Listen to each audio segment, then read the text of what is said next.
This is the other world, a mystical realm that exists as a bridge between the human world and the spirit world. Before a colossal spirit tree, the elder spirit stands with a man named Aizen and a group of young children. "This is it," she announces. She gestures to the massive tree. "The spirit trees will grow no further than this one, and sometimes it needs a little bit of trimming. I'll leave this to you then." Aizen accepts with a confident smile. "Of course, you can count on me, elder spirit." He then raises his hand, beginning an incantation. "O mighty winds of the other world, let me borrow your power through my words." A swirling band of pure energy wraps around his arm as he commands it. "Turn them into my blade." In an instant, the blade of wind flies out, creating a perfect arc aimed at the tree's trunk. It slices cleanly through the ancient wood. As the top half of the great tree begins to groan and tilt, the children watch from below, their faces filled with awe. The massive treetop plummets towards the ground. It crashes into a nearby body of water, and the children erupt in cheers. The impact sends a colossal splash into the air. One of the boys shouts, "Sensei, that was awesome." Aizen turns to his young students, a warm smile on his face. "You all are children of the spirits, so you'll get a hold of this power sooner or later." He offers them a piece of wisdom, but before you can cast the strongest spell, take your time to contemplate what effect it may bring first. In unison they reply, "Yes, Aizen-sensei." Later the elder spirit thanks him. "Thank you for always guiding the children." Aizen simply waves it off. "It's just compensation for letting me stay here. This is no big deal, so call me whenever you need my help again." With his work done for the day, Aizen Atisu, the prophet, heads back to the cottage he has called home for the last 20 years. He walks up the path to his front door. He opens the door announcing his return. "I'm home, Rin." A young elf-like girl, startled from her sweeping, turns to face him. Her face lights up with a bright, welcoming smile. "Welcome back, Aizen-sensei." This is Rin Rudastand, his apprentice from a long-lived race. She holds up a letter. "Someone sent you mail again." Aizen looks at her, his expression turning serious. "Rin, there is something I need to tell you." He makes a sudden, shocking declaration. "I'm going to go on a journey around the world." Rin is left completely stunned. This marks the beginning of a new adventure for the prophet and his apprentice. Inside, Rin follows him down the hallway, trying to process the news. "What happened, Aizen-sensei?" she asks. "Why did you decide to go so suddenly?" Aizen begins to explain. "It's been 20 years since the demon blade fell ill. And since I was summoned to this world to help, he's gotten much better now, not to mention." He pauses at a doorway, a grin spreading across his face. "Hold on, come in and you'll see." He opens the door to his study, revealing a coffee table completely buried under a mountain of letters. Rin stares at the sheer volume of mail. "Oh my," she gasps, "these piles of letters, you've been reading through them all." Aizen simply replies, "Yep." He elaborates, "These are all the mails that the other apprentices sent me. It took me a while to bring them all out. Even now, every single one of them still sends me a letter each month to report their situation." Rin recalls, "I remember you asking me to read them once." Aizen smiles warmly, "And they were all good news." With a gentle smile of her own, she asks, "May I read them again?" Rin settles onto the couch and begins to read, surrounded by the correspondence of Aizen's past. Most of Aizen's former apprentices have grown up to become legends in their own right, famously known as the 100 Geniuses. They've become sages, overlords, supreme generals, headmasters of advanced magic academies, and even rulers of entire empires. But as Rin reads, she realizes that inside these letters from world-shaking figures are the words of children, joyfully showing their sensei their achievements and waiting for his praise. They share stories of the lands, cities, and inventions they've created, all while recommending destinations for their master to one day visit. Aizen reflects on their true intentions, "So they want to show me the beauty of this world, right?" His eyes light up with a new resolve. "That's why, I want to go on a trip to the human world and see what it's like." He considers the problem. "The thing is, those guys live in all kinds of luxurious households now. If I let them know about my trip, they'll run around making a huge fuss about it. I just end up bothering them." He lays out his strategy. "So I've decided I'll travel on my own and explore new things. If I ever get the chance to meet them, a single greeting is enough." Rin's eyes sparkle as she puts it all together. "I see, so you're planning to go incognito, am I right?" Aizen confirms with a simple, "Yes." Rin picks up a letter, her excitement growing. "Sensei," she exclaims, "to put it simply, you want to return to the human world, am I right?" He nods, "Yeah." A confident smirk plays on his lips. "After all, I did have the experience of recovering myself 20 years ago." With his decision made, Aizen raises his hand. He begins to cast a spell, his voice echoing with power. "Oh, letters lying in this room, mark my words." Rin watches, her breath catching in her throat. Aizen continues the incantation. "For my journey ahead, please guide me to the most suitable path." At his command, the hundreds of letters on the table begin to glow and lift into the air. The envelopes swirl around the room in a magical vortex, and Rin looks on in absolute awe. The prophet's magic, she whispers. Using his understanding of magic words, he holds the power to control every being in this world. As the letters dance around him like a storm of paper, Aizen explains the spell's purpose. The letter that gets chosen right here, he declares, will show me the recommended destination that I will *go. A single envelope gently floats down into his outstretched hand. At this moment my journey around the world begins, he says, turning to his apprentice. Rin, you are free to go wherever you want, but Rin's mind is already made up. All right, then I want to come too, please take me with you, Aizen-sensei. Outside a rustic home, a man named Aizen calls out impatiently, Rin, what's taking you so long? From inside, the sound of frantic shuffling is followed by Rin's voice. I'm almost done, please hang on. Suddenly the door bursts open and Rin dashes out. She strikes a pose with a brilliant smile. Tada, sorry for making you wait. Rin's eyes light up when she sees her master dressed in his old adventuring gear. Aizen-sensei, you're wearing your old outfit again. Aizen grins back, Rin, I guess you're ready for your adventure then. As they walk away from the house they've called home, the journey officially begins. Aizen turns to his companion with a serious question. Do you really want to accompany me, Rin? I told you that you don't have to assist me as an apprentice anymore. But Rin just smiles brightly, dismissing his concern. This isn't about being your apprentice or anything like that. She explains earnestly, I just want to take care of your daily needs just like I always do. You said I can do whatever I want. So you're okay with this, right? Aizen's resolve melts into a warm smile. Of course, it would be less troublesome for me if you're coming along, so I'm not against it. Rin's face absolutely lights up with joy. Walking side by side, Rin puffs her chest out. Is that so? As expected of Rin, Aizen adds, to be honest, I've been preparing for this day for a long time. They stop in a wide open field. All right, Aizen announces, I'm going to summon the Gate of Light now. He plants his staff into the ground, and a powerful aura begins to emanate from him. In a blinding flash, a colossal, ornate gate materializes out of thin air. The two adventurers stand before the towering structure, dwarfed by its sheer scale. The gate hums, glowing with an otherworldly energy.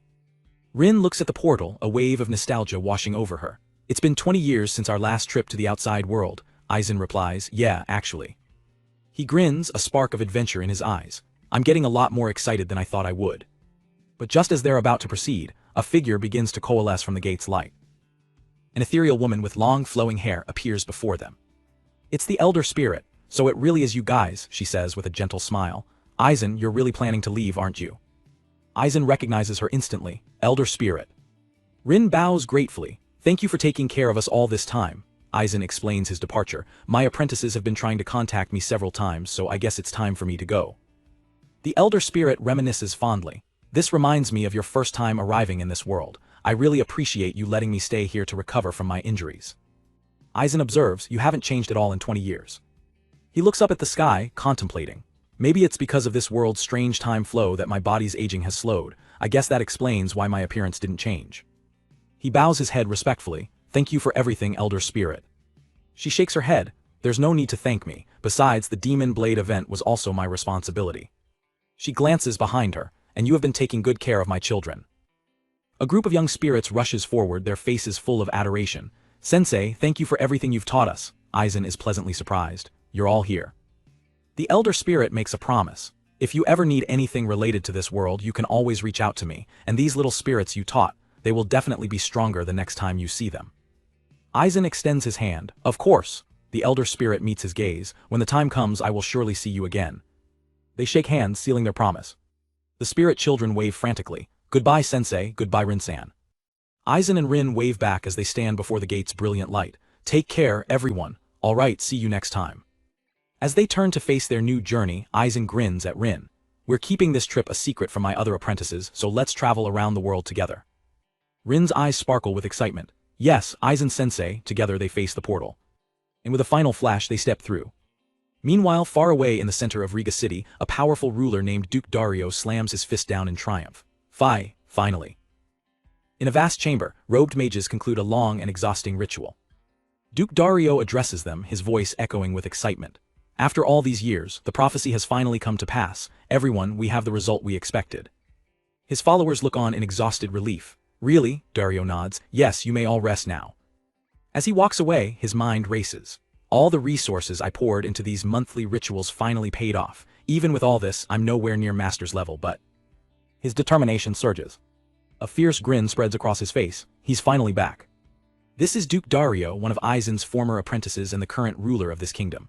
He issues a command to his royal guard, order every guard in the city, Search for a man who calls himself the prophet at once, he knows it must be him. A prophet this powerful, there's no one else but him. Years ago, Aizen's guidance set Dario on his path, and he attributes all of his success to his master. His eyes burn with an almost fanatical loyalty. Sensei, I will do everything I can to find you, and then you will finally earn the fortune you deserve. Among all of Aizen's students, Dario's worship is by far the most intense. Completely unaware of the kingdom-wide search about to begin, Aizen and Rin step out of the gate of light into a new world, the portal vanishing behind them. They gaze out at the landscape, a town nestled in the distance. Aizen shields his eyes, a nostalgic smile on his face. Oh, this brings back memories. Over there is the city of pioneers, if I remember correctly. Rin nods happily. That's right, people say that it was here a long time ago. Aizen adds, and I heard they've changed a lot of things, that life is more comfortable now. He continues, they mentioned that in the letters they sent me, which is how I know a bit about this world. I guess you know it too, huh, Rin? Rin taps her temple confidently. That's right, our race possesses a remarkably good memory. She puffs her chest out with pride. I memorized all of the letters you gave me, so if you need any information for your trip, leave it to me. Aizen smiles warmly. Thank you, Rin. As they walk, Aizen takes in the managed landscape. I already knew these forests and meadows were being tended to, but seeing it in person is entirely different from reading about it on paper. He sets their course. First of all, let's head over to the city.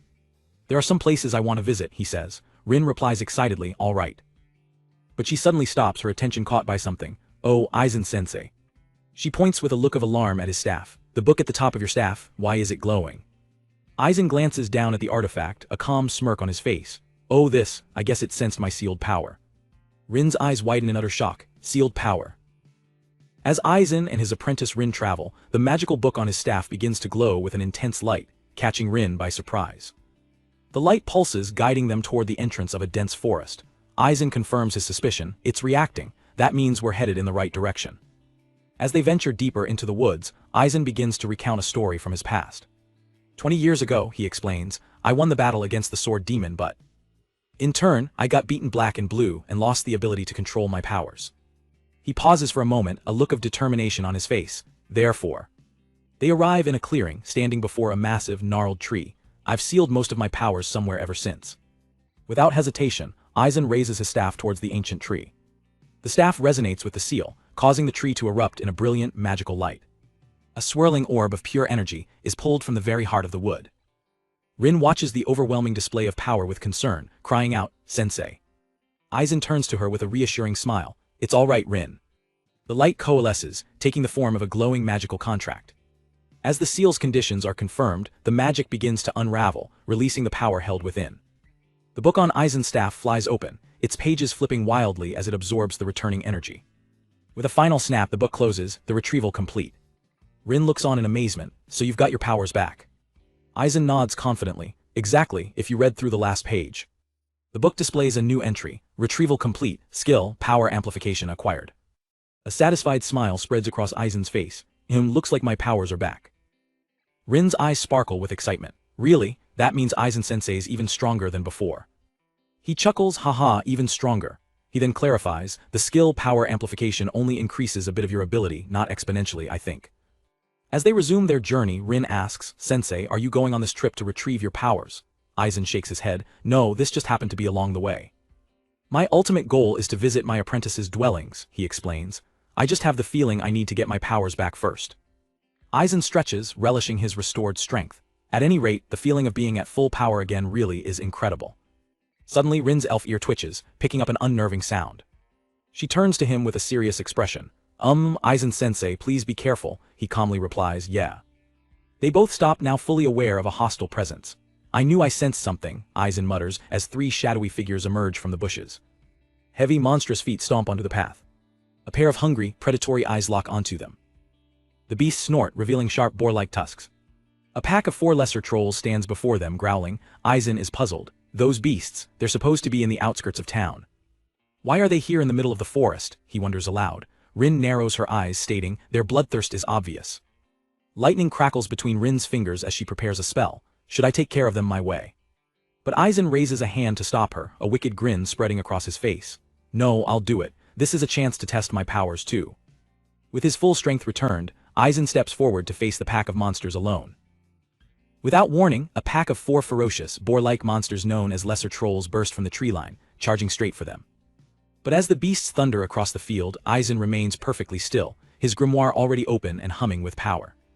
A calm, almost cold smile spreads across his face. I shall send you off. A torrent of fire erupts around him as he unleashes his spell, Blazing Spear. One of the trolls has just enough time for its eye to widen in shock, before the inferno consumes it completely. Its final, agonizing roar is drowned out by the crackling flames. Aizen stands unfazed as the fire rages behind him, watching from a safe distance. Rin's eyes sparkle with admiration. Wow, Sensei's magic is as strong as ever. The entire pack is helpless, writhing in the magical blaze. Aizen watches the flames with a thoughtful expression. The fire's raging even more intensely than when I used it in the other world, he muses. The amplification power must be working. In moments the fire subsides, leaving nothing but charred remains. As the smoke clears, Aizen approaches the piles of ash. He reaches down and plucks a small, glowing object from the cinders. Holding it up, he smiles. It's the magic stone. These magic stones are valuable treasures dropped by beasts. They're incredibly versatile and can be sold for a high price or exchanged for goods, making them a vital resource for any adventurer. Now then, Aizen announces, we've gotten rid of the obstacles, let's walk to the city. They set off on their journey, following a peaceful stream. A well-maintained stone path leads them through the countryside towards a town nestled in the distance. Aizen takes in the scenery with a content sigh. The road has been neatly fixed and the stream looks nice. It seems time has made this place somewhat easier to live in. He continues, everything's serene, it puts people at ease. Rin smiles brightly, agreeing with her master. It sure does, Sensei. But their peaceful walk is interrupted when they spot a woman frantically searching for something in the grass ahead. She's in a state of panic. What do I do? If it's not there, the warehouse won't open, and everyone will be in danger. Suddenly she looks up and notices Aizen and Rin. She quickly gets to her feet and calls out to them. Running over, she asks urgently, please excuse me for interrupting, but have you seen a jade-colored key by any chance? She holds up her hands to show its size, but Aizen shakes his head. No, unfortunately, we've just arrived, so we haven't seen anything like that. The woman's face falls in despair. As I thought, what to do now? There's barely any time left. She turns away, her voice filled with desperation. No, I have to find it, it must be around here somewhere. Aizen steps forward with a kind smile. If it's all right, shall we lend you a hand? Her eyes light up with surprise and hope. You'd help me look. But that's no good, I shouldn't hold you up. Aizen simply places a hand on his chest, his expression confident and knowing. It wouldn't take much time, in fact the one finding it would be you. A young woman begins to recount her story to Aizen and Rin. I was picking herbs around here, when a kobold suddenly showed up, and I had to chase it away. In a flashback, we see her frantically waving a bottle to scare off the reptilian creature. Then the key's chain broke somehow, she explains, and before I knew it the key was gone. Aizen listens patiently to her panicked tale. I understand, he says calmly, please give me a moment. He kneels down, his staff planted firmly beside him. Placing his palm flat against the stone path, the ground beneath it begins to ripple like water as he chants, O Earth. Closing his eyes, Aizen focuses his energy. Send me your words. He makes his request to the spirits. I wish to be led to the key that was once on this girl's belt. A faint aura of light envelops Aizen as his magic takes effect. The woman watches, bewildered and a little nervous. Is everything all right? Aizen rises to his feet, his spell complete. Yes, he confirms. He turns to the woman. You also notice that you dropped it around that area, right? She looks towards a fallen log in the distance. Why, yes, that's right. A slight smile plays on Aizen's lips. Not quite, he clarifies. For now, I can only say I know where it is. Her eyes widen with hope. Did you find it? Aizen's magic had shown him a vision of the past, the moment she chased the kobold away. He saw exactly how the key's chain snagged on a jutting branch of the fallen log, snapping and falling into the grass unnoticed. Pointing towards the spot, Aizen gives her a hint. That fallen log near the bushes over there, maybe you should try looking there. The woman doesn't hesitate. Sure. Aizen watches with a knowing look as she rushes off. Hidden in the tall grass, right where the spirits told him it would be, lies her lost key. Her face lights up with pure joy as she spots it. It really is here. She runs back, holding the key triumphantly. Oh my, thank you very much. Aizen smiles back. Not at all, you were the one who found it. Her expression shifts from relief to intense curiosity. Excuse me, that magic you used, did you perhaps see through my past and future with it? Aizen casually dismisses her grand assumption. No, it's not a top-class magic. These kinds of prophecies can be made with any magic, since finding lost objects is a simple foretelling spell. Internally, Aizen recalls what the spirits showed him. They remembered her chasing the kobold and how the key was pulled off by a branch. The woman presses on. Are you perhaps a prominent prophet then? Aizen shakes his head. I'm not that kind of person. I can only gather the voices of the nature's spirits. He muses to himself, looks like it's her first time seeing a prophecy. Before I went anonymous, there weren't many prophets around after all. The woman claps her hands, having reached her own conclusion. I see, you are one of those spirit summoners then, I am indebted to you, could I know your names please? Aizen introduces them. Well, I'm called Aizen and she's Lynette. The woman addresses them formally, Aizen-sama, Lynette-sama, I'll definitely return this favor. Are you coming to this city to settle or just for a visit? Aizen replies, we plan to stay there for a while. She beams, extending a heartfelt invitation. Then, whenever you have the time, please come to the Alchemist's Garden at the Global Guild, I'll surely repay your kindness. Waving enthusiastically, she heads off. I'm really grateful, well then, see you around. As they watch her go, Aizen remarks dryly, what an incomprehensible hyperactivity. Rin smiles, indeed, she was on cloud 9 after finding the key, and sensei, you're as kind as always. The two continue on their path, the nearby city now in view. Well, I'm already in a good mood, Aizen says cheerfully. Who doesn't like a pleasant journey? Rin agrees, that's right. Aizen grins, then let's go with a smile on our faces. Our story begins in the bustling, European-style town of Pioneer City, Sagittale. Walking through the city streets are Aizen and his companion Rin. We got inside so smoothly, Rin exclaims. Aizen nods, relieved. Yes, and I'm glad the building I'm heading to is still in the same spot. They arrive at their destination, a massive building that Aizen notes is bigger than before. This is the local branch of the Global Guild. The Global Guild is a massive, world-spanning union that gathers information on every kind of professional imaginable. By registering your profession with them, you receive a global card, an essential ID that grants you passage and recognition across different territories. Rin proudly explains, the guild master even said in a letter that after I consulted with my teacher, the city's congestion and security problems were solved. Aizen listens, a memory flashing through his mind of when Rin came to him for that advice so long ago. A fond smile crosses his face as he thinks, it's amazing to see the results of that advice with my own eyes now. They step inside the guild hall, a lively place filled with adventurers and patrons eating, drinking, and planning their next moves. Making their way through the crowd, they head towards the reception counter. A friendly receptionist spots them and calls out with a bright smile, next person please. Aizen and Rin approach the desk. Welcome to the Global Guild, the receptionist greets them. What can I do for you today? Aizen gets straight to the point. I want to make a guild card. The receptionist nods professionally. Creating a global card, correct? I understand. May I ask what it will be used for? With a confident grin, Aizen declares, I want to travel around the world. The receptionist's professional smile drops, replaced by pure shock. Whoa, she gasps. Her eyes widen in realization. Is that so? You're going to be an adventurer then. Aizen seems confused by her reaction. Is that something to be surprised about? She smiles, explaining, it's just the first one I've seen since I started working here. In this time of peace, most people join a company. There are very few who become adventurers. Aizen strokes his chin thoughtfully. She's right, he muses. In the past, about 30% of people became adventurers, traveling while taking on various requests. The receptionist's smile turns warm and genuine. Hee, you guys are brave. Aizen replies, that's what I yearn for. Realizing they've gotten sidetracked, the receptionist quickly gets back to business. My bad, we went off topic. She slides a long, detailed form across the counter. Then please write your name and job on this form. Rin's eyes go wide at the sheer amount of text. Whoa, teacher, it's a huge wall of words. Look at all these job names. Aizen calmly reassures her. Well, this is your first time, Rin. He explains the process. You can choose one or more. Just circle the job you want to pick. Have you been diagnosed with a proper job in the occupation temple? As he prepares to fill out his own form, Aizen thinks back to his diagnosis. I'm sure I am a prophet and a scholar, plus about 4 or 5 other jobs. He continues his internal monologue. My previous card got destroyed during the war with the evil god. I'm glad that it can be reissued as many times as you like. But as he scans the long list of professions, he stops, a confused look on his face. What? The receptionist notices his pause. What seems to be the trouble? Aizen looks up from the form. I can't find the prophet job name. The woman's friendly demeanor vanishes instantly, replaced with shock and a hint of fear.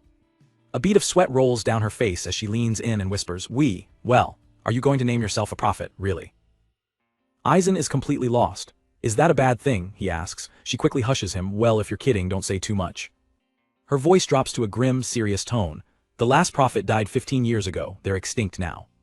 Aizen processes this startling news with a nervous smile. Extinct? Huh, really?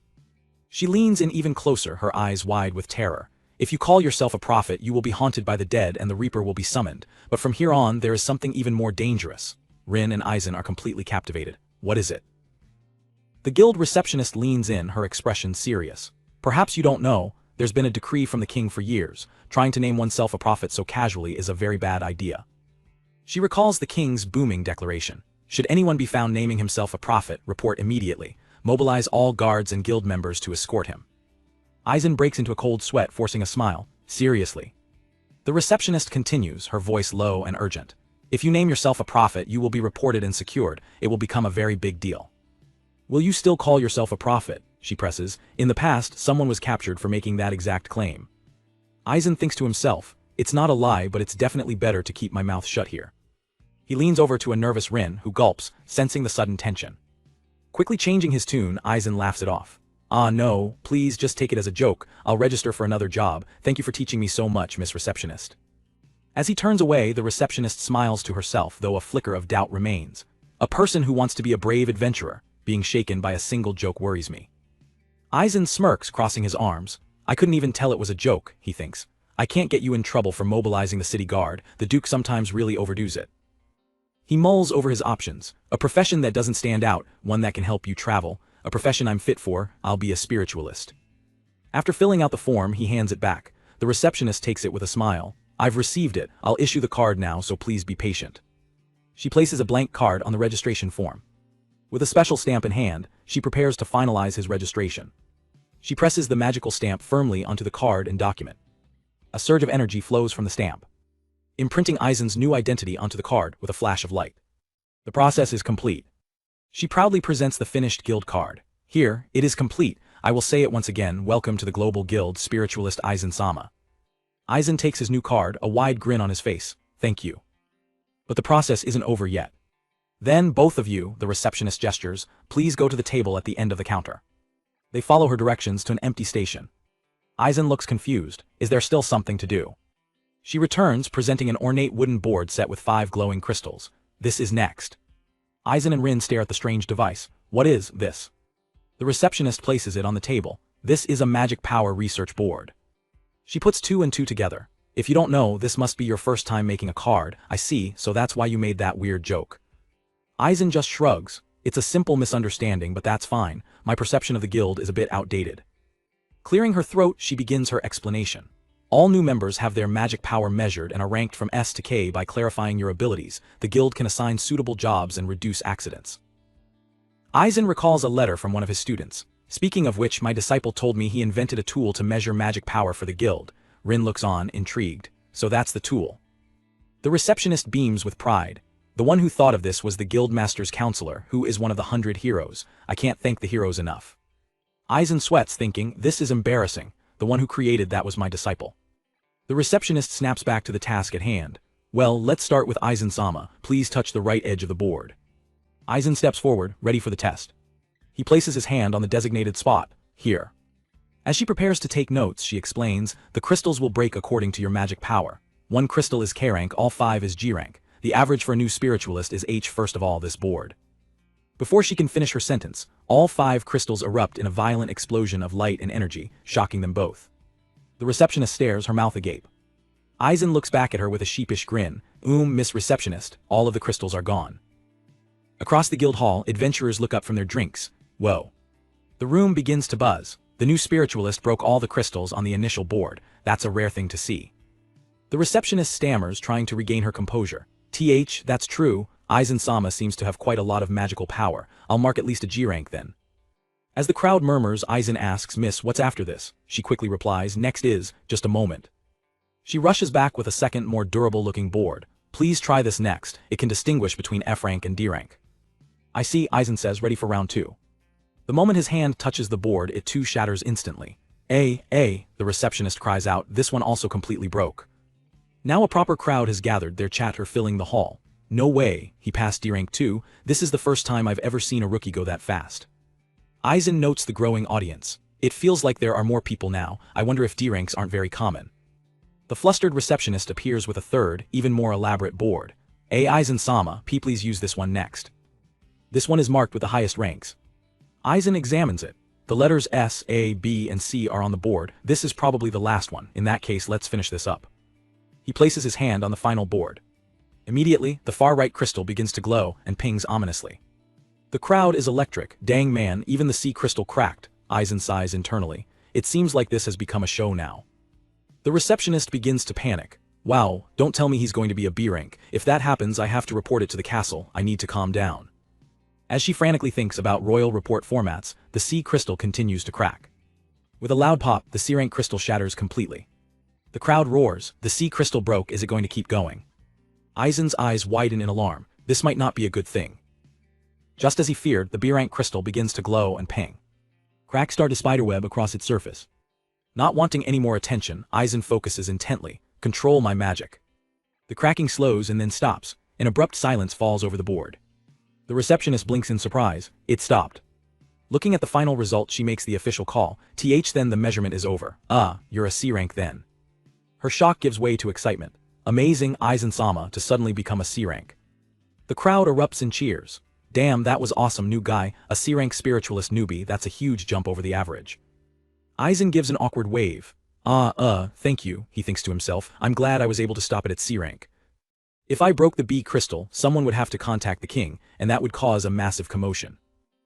It would be great if I can travel without burdening my disciples or anyone around me. The receptionist is still buzzing. A little bit more and you would have been B rank. This is a wonderful result. Nearby, Rin smiles. If you say so, I'll keep that in mind. Then the last thing is a farewell gift from the guild, the receptionist announces. Please wait for a few minutes. Meanwhile, Rin has also completed her test, registering as a C rank magician to match Aizen. While they wait, Aizen turns to her. Rin, your magic is more powerful than that. You didn't have to match my rank, you know. She beams back. No, being the same as sensei is fine. Suddenly, a voice calls out from behind them. Sorry for the wait. It's the receptionist, now identified as Keisha, and she's brought a man with a ponytail. Who is this? Aizen asks. Keisha-san, an introduction please.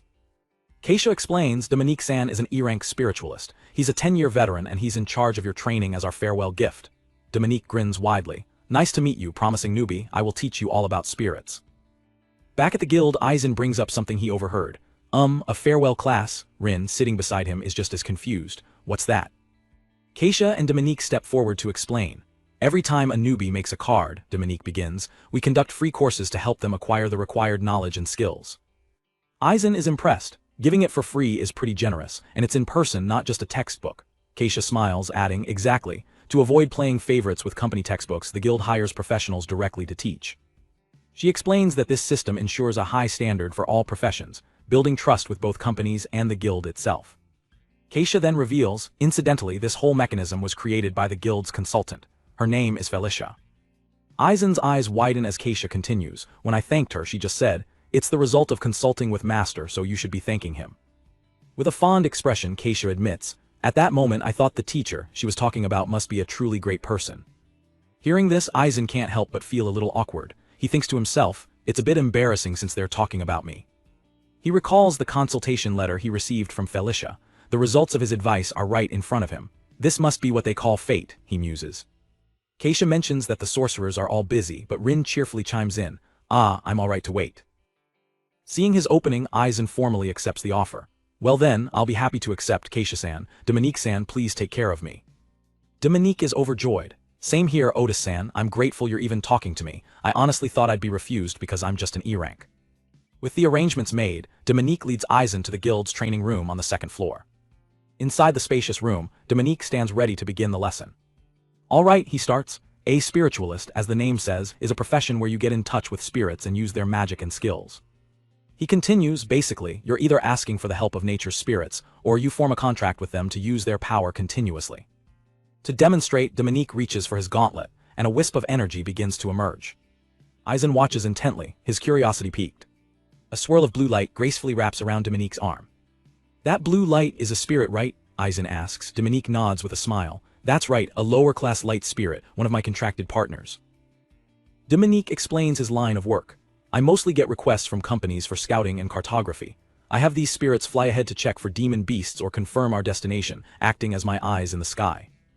Because you're an adventurer, Otis-san, you'll probably get fewer jobs like that from companies, he adds.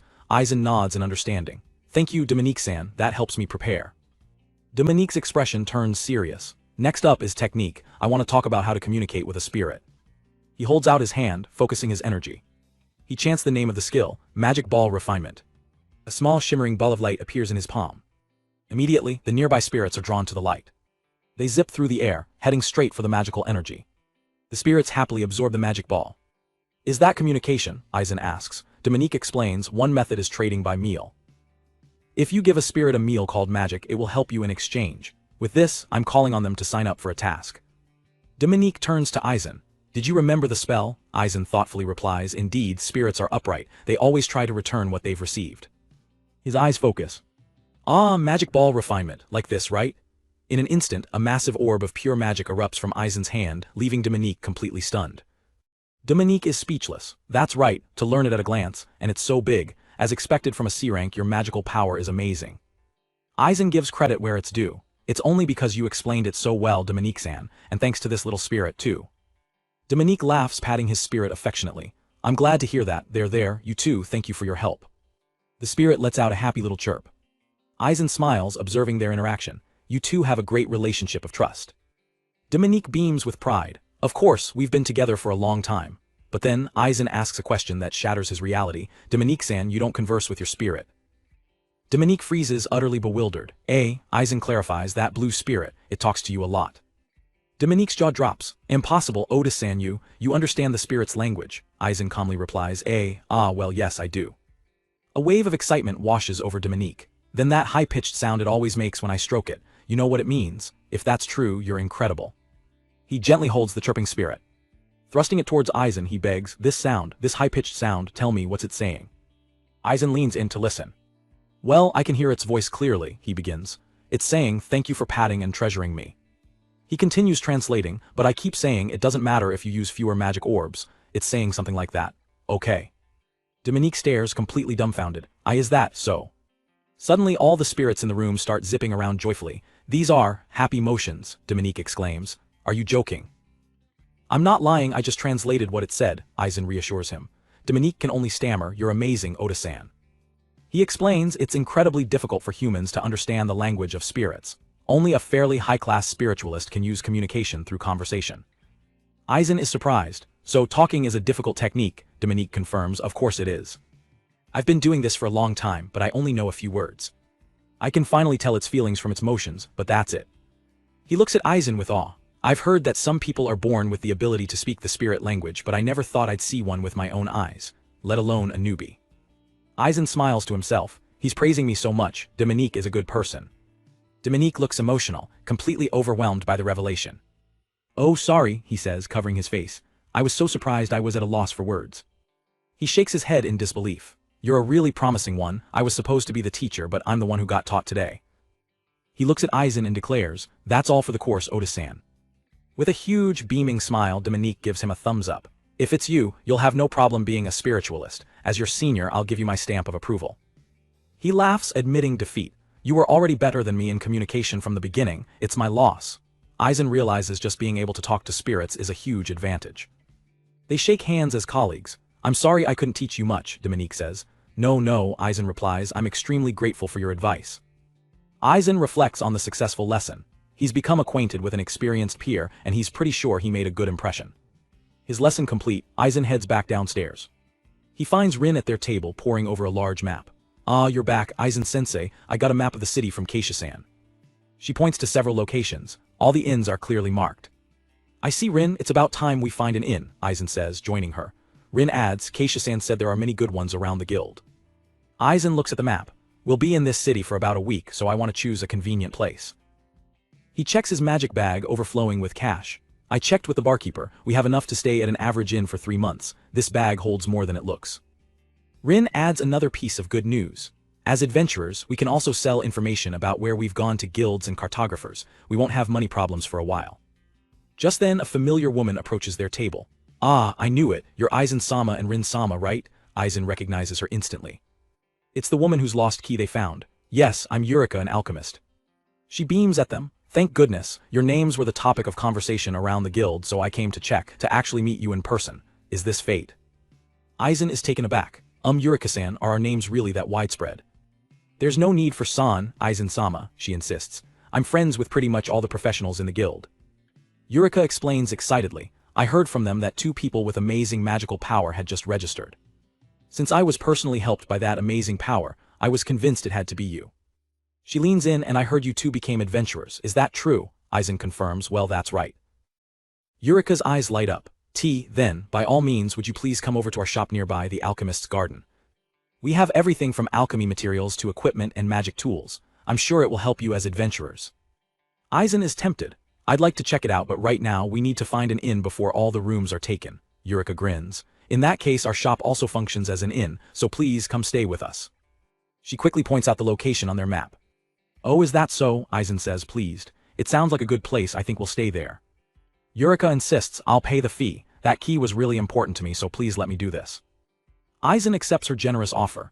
Then we'll stay at your inn. Rin, are you okay with that? Rin is ecstatic. Of course, if I can stay with Sensei, any inn is okay. Eureka promises to welcome them with everything she has. Just a short walk from the guild, Eureka proudly leads Aizen and Rin towards a massive building. Right here, she announces, this is our store. Aizen is stunned by the sheer scale of the place. The store is quite large, huh? Eureka beams with pride. Yep, fortunately it's the biggest store in the city.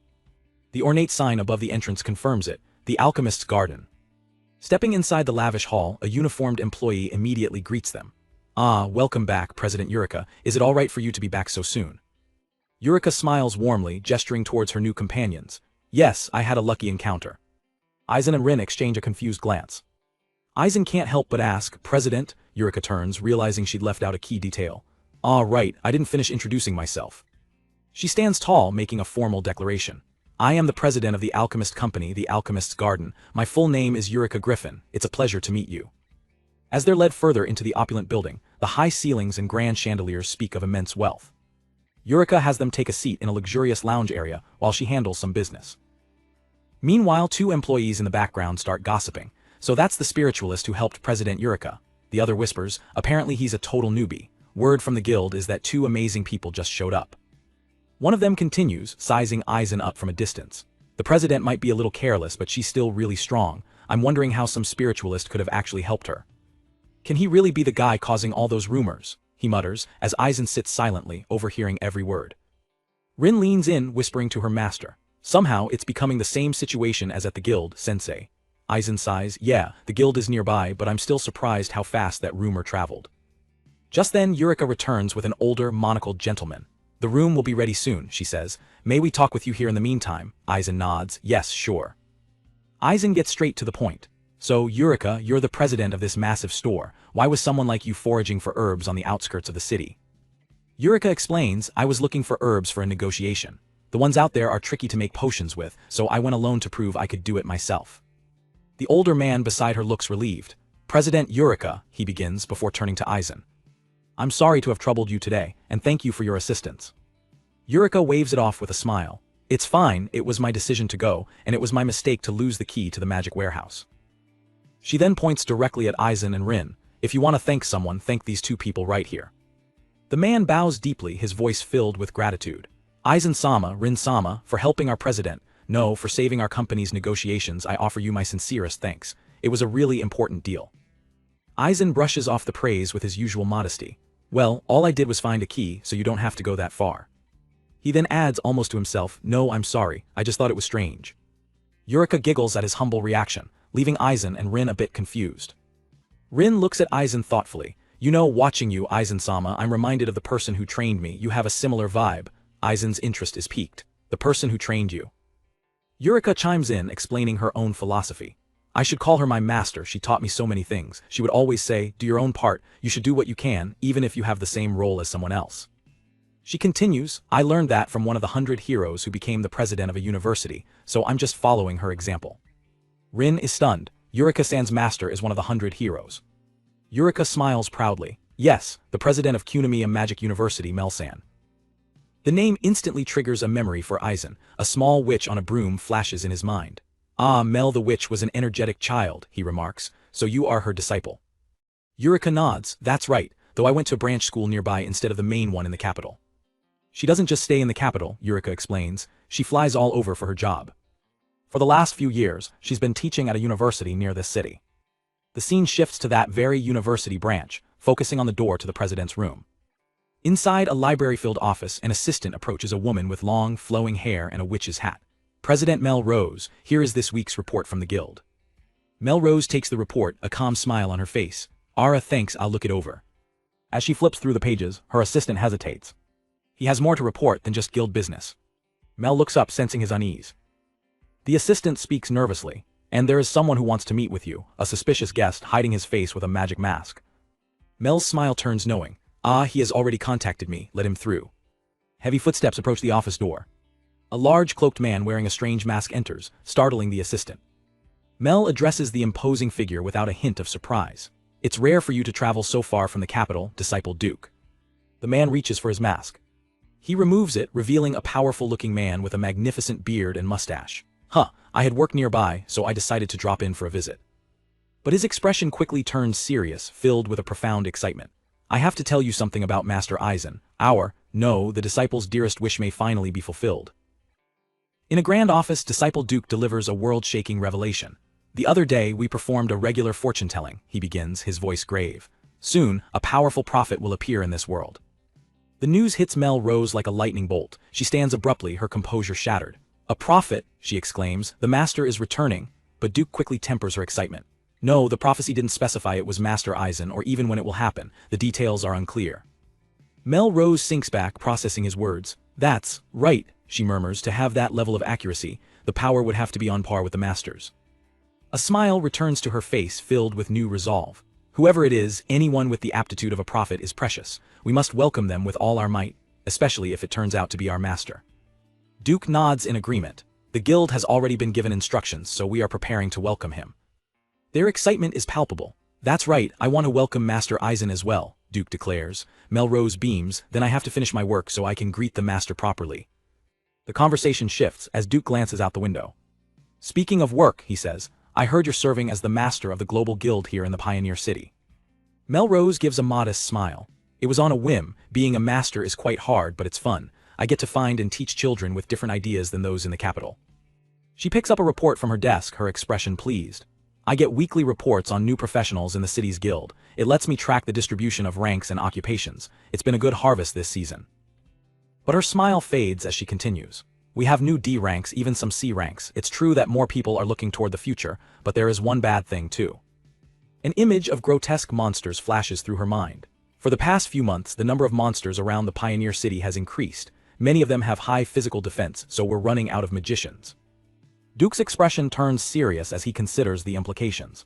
That could lead to a deterioration in public safety. As soon as you return to the capital, we should consider dispatching professional magicians.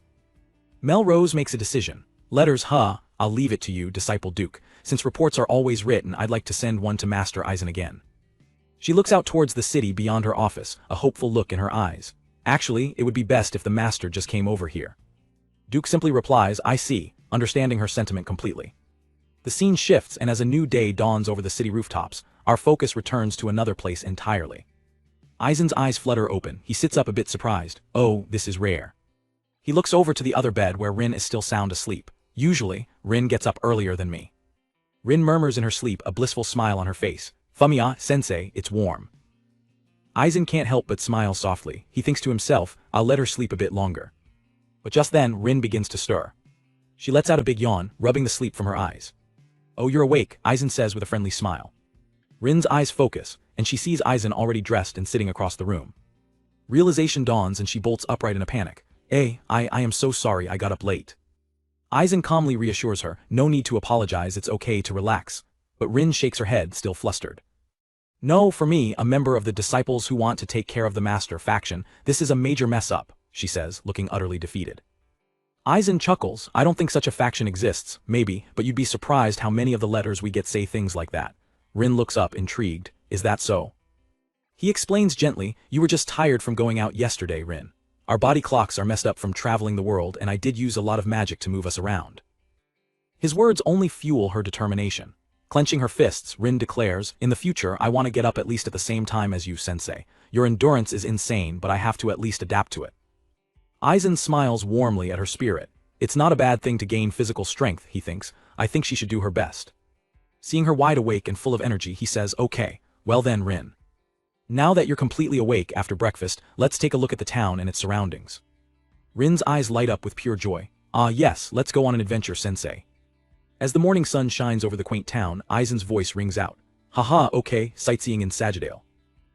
Aizen and Rin take some time to explore the bustling marketplace of the pioneer city, soaking in the sights and sounds. They browse the local stalls, with Aizen checking out some exotic-looking meats, while Rin admires the fresh flowers and produce. Suddenly Rin spots something special. "Sensei," she calls out, "it's the juice of the pioneer city's special fruit." They both grab a cup. "This is delicious," Aizen exclaims, and Rin happily agrees, "Yeah, it's delicious." Their tour of the city continues. They take in all the local color, with Rin even stopping to make friends with a horse. The two make their way through the city square, enjoying a perfect, peaceful day. As the sun shines brightly, they find a special spot to take in the view. Their sightseeing takes them to a place called the Alchemist's Garden Rooftop. "Wow, it's beautiful," Rin says, amazed by the sprawling cityscape. Aizen smiles, enjoying the breeze. "Yes, it's peaceful and has a good view." Rin adds, "Fortunately, Yurika-san opened the roof specially for us." Aizen points towards the distant hills. "There should be a branch of the Magic University beyond that hill, but I can't see it." Rin remembers, "The one that Mel-san is at." This gives Aizen an idea. "You've read about her in my letters, but she's a truly excellent witch. I'll introduce you to her later." Rin is taken aback by the offer. "Huh, is it okay to use your time like that for me?" "It's a good idea to meet her," Aizen insists. "Having a connection with an excellent person is a plus for you." Touched by his consideration, Rin smiles warmly. "Aizen-sensei, you're always thinking about me. Then, I'd be glad to be introduced to her." Just then, a loud bell rings out across the city, catching their attention. Aizen recognizes the sound. That's the bell of the Global Guild announcing midday.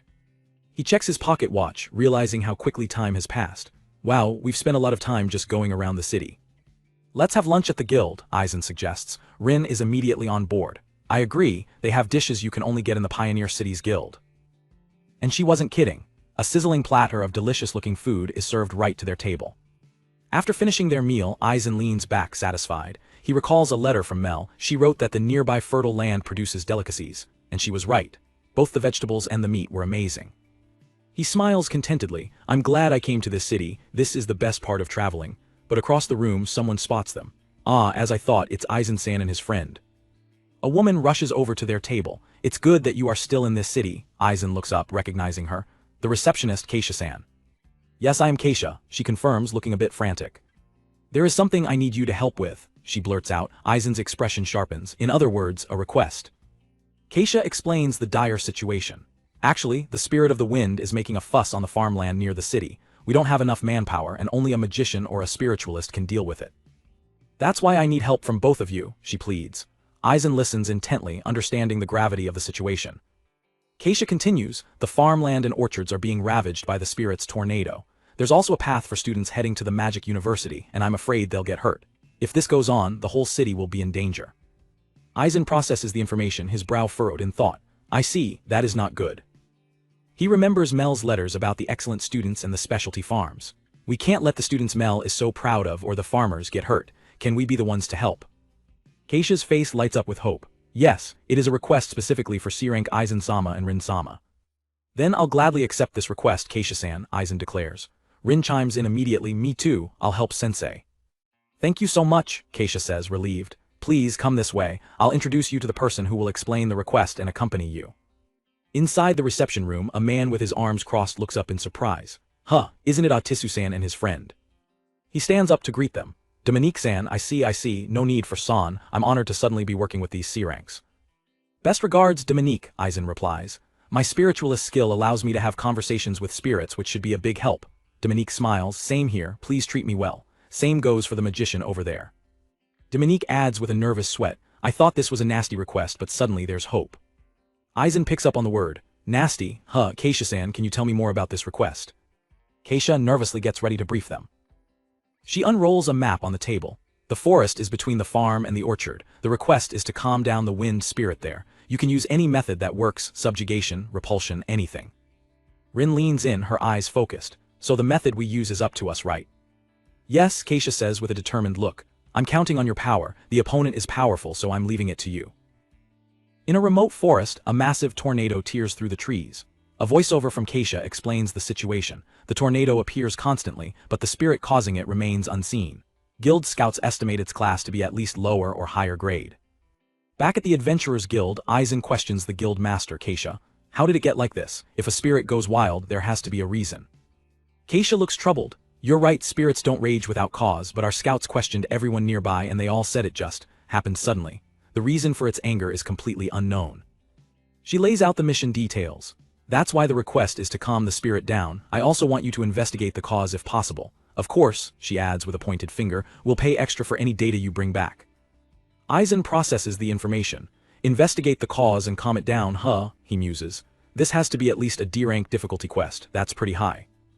Rin looks up at Keisha, surprised. This is difficulty D, Keisha nods grimly. Yes, the spirit is immune to physical attacks and the cause of the outbreak is a mystery. That's what makes this a high-level request. A seasoned adventurer named Dominique smiles confidently.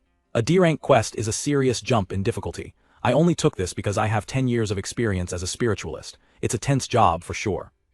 But as he observes his new partners, Dominique thinks to himself, but Aizen-san and his friend, they don't seem nervous at all. They look completely at ease. Aizen catches his glance and says, is that so? Well, of course, we are C-rank after all. Dominique continues his internal thought, a small smile on his face. And yet, I don't sense any arrogance from them. He decides to speak his mind. For a newly minted C-rank to immediately take on a D-rank quest, most would be reeking of arrogance. Dominique gives them a genuine, impressed look. But you two aren't like the usual promising newbies. I'm really happy to be working with you. Aizen smiles back, I'm glad you think so, then let's head to the location at once. Rin eagerly agrees, yes, sensei, while Dominique adds, okay, Aizen-san. As they prepare to leave, Keisha smiles warmly. She sees them off from the guild's entrance, calling out, the guild is providing body recovery potions. Everyone, please be careful. The team sets out, leaving the bustling town behind. Aizen, Rin, and Dominique walk along a stone path leading towards the wilderness. Suddenly they stop on a hill as a fierce wind whips around them. Aizen's eyes fix on the horizon. That's the tornado. Rin gasps, her eyes wide with awe and fear. Wow, it's huge. Before them, the colossal vortex churns, ripping trees from the earth. Aizen stares at it, a thoughtful expression on his face. Ah, so this is it. Dominique squints at the swirling mass. It's more of a localized storm than a tornado. Aizen turns to their specialist. According to the guild scout, there's a spirit at the center of this thing, right, Dominique? The spiritualist nods grimly. Yes. Dominique steps forward, taking charge. Because of its wide range, we'll have to walk for a while. I'll take the lead and make a path for you too. He holds out his hand, gathering spirit energy into a glowing orb. With a soft whisper, he casts his spell, Spirit Art Little Veil. The energy shoots upwards. It expands above them, forming a protective dome. A translucent barrier envelops the trio, shielding them from the raging winds. Aizen watches the barrier form. Roger, he says, closing his eyes, but before that, the earth and the atmosphere give me your voice. Dominique turns to them. With this, if you follow me, you can ignore the wind for the most part. You too should preserve your power. He notices Aizen's incantation. Did you use some kind of defensive magic? Aizen replies vaguely. Something like that. Let's go, Dominique. The team agrees and moves forward. Protected by the shimmering veil, the party ventures into the heart of the storm-ravaged forest. Aizen smiles. It's nice not getting sand in our eyes because of your defense. Dominique nods, thanks for the praise, but this can only stop things like sand. He issues a stark warning. It can't prevent big or sharp objects, so be careful. Just as he says this, Aizen's expression sharpens. Aizen's voice is suddenly firm and urgent. If that's the case, Dominique, crouch now. Completely bewildered, Dominique still obeys.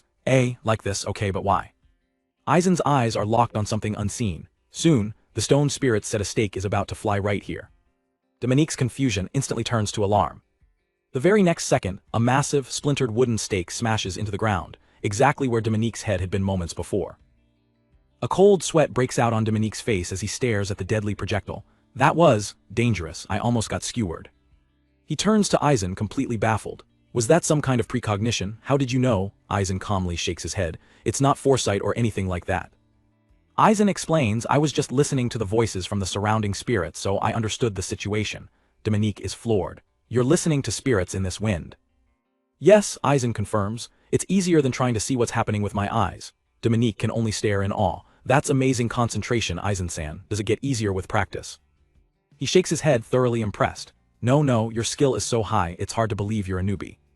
Still on the ground, Dominique asks, is it okay for me to get up now? Aizen nods. Yes, it's okay now, let's proceed. The wind howls even more fiercely as they push deeper into the forest. Finally, they break through the tree line into a clearing. Dominique points ahead. We can see it now. At the calm center of the raging storm sits a single, large, glowing egg. That's the spirit that caused the tornado, Aizen states. Dominique squints, trying to analyze it. I can't tell its class or kind from here, we'll have to get closer. But as they watch, cracks begin to form on the egg's surface. The cracks spread rapidly before the shell shatters outward. The team watches, frozen in anticipation. From within the broken shell, a humanoid female figure emerges, radiating immense power. Dominique's professional calm shatters. Wait, please wait. His face turns pale with dawning horror as he recognizes the signs. An individual that can take a human shape, with this much magical power, he stammers, his voice filled with dread. That's a senior spirit. An ethereal being floats in the forest clearing, its form made of pure wind and magic.